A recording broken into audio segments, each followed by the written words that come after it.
Di pagi yang cerah ini, di dalam Masjid Nurul Islam dan di halamannya yang kita cintai ini, pada hari pertama bulan Syawal ini, marilah kita tingkatkan ketakwaan kita kepada Allah Subhanahu wa Ta'ala dengan cara melaksanakan apa-apa yang telah diperintahkannya dan menjauhi sekecil apapun yang telah dilarangnya, kapanpun dan dimanapun kita berada. Tiada kalimat lain yang paling layak kita ungkapkan pada kesempatan yang mulia ini selain kalimat Alhamdulillahi Rabbil Alamin. Puja dan puji syukur kepada Allah Subhanahu wa Ta'ala, Tuhan semesta alam yang telah menganugerahkan nikmat yang tidak bisa kita hitung satu persatu. Di antara nikmat agung itu adalah masih diberinya kita kemampuan untuk menghirup udara dunia sekaligus anugerah panjang, hingga kita masih bisa beribadah kepadanya, serta masih berkesempatan untuk berkumpul bersama orang-orang yang kita cintai di sekeliling kita. Semua ini adalah nikmat yang agung.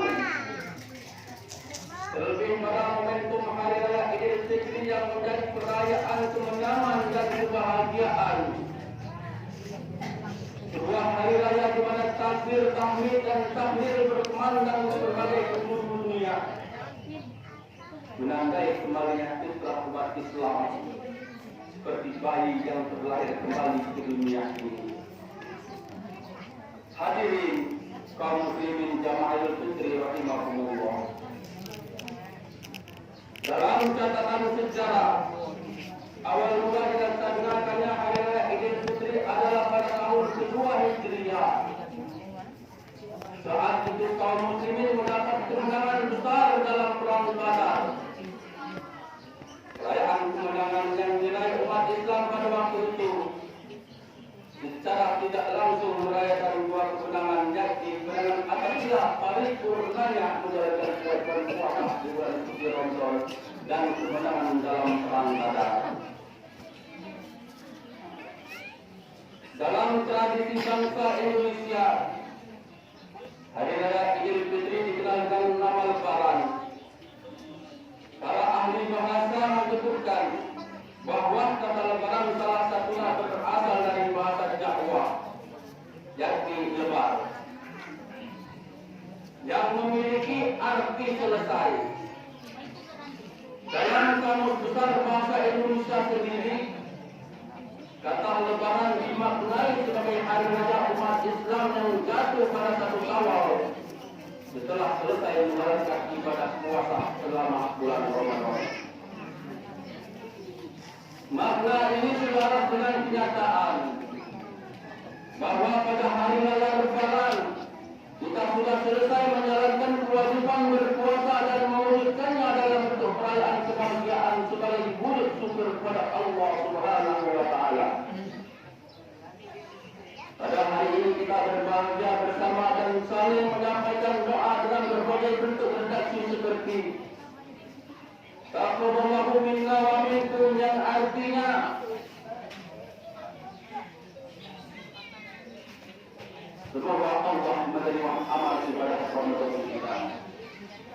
Dan juga ada doa wa'anahu wa iyyakum bil aidin wal fahisin, yang artinya semoga Allah menjadikan kita termasuk orang-orang yang kembali dan orang-orang beruntung atau menang.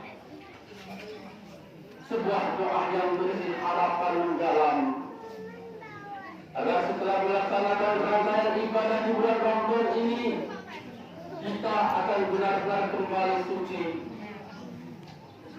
dan beruntung mencapai kemenangan dengan menjadi sebagai orang-orang yang bertakwa. Artinya, tidak semua orang mendapatkan Idul Fitri. Hanya orang-orang yang telah melaksanakan ibadah puasa dengan baik dan khusyuk sesuai dengan tujuan daripada itu sendiri. Orang-orang yang tidak berpuasa hanya mendapatkan hari Lebaran karena puasa telah usai.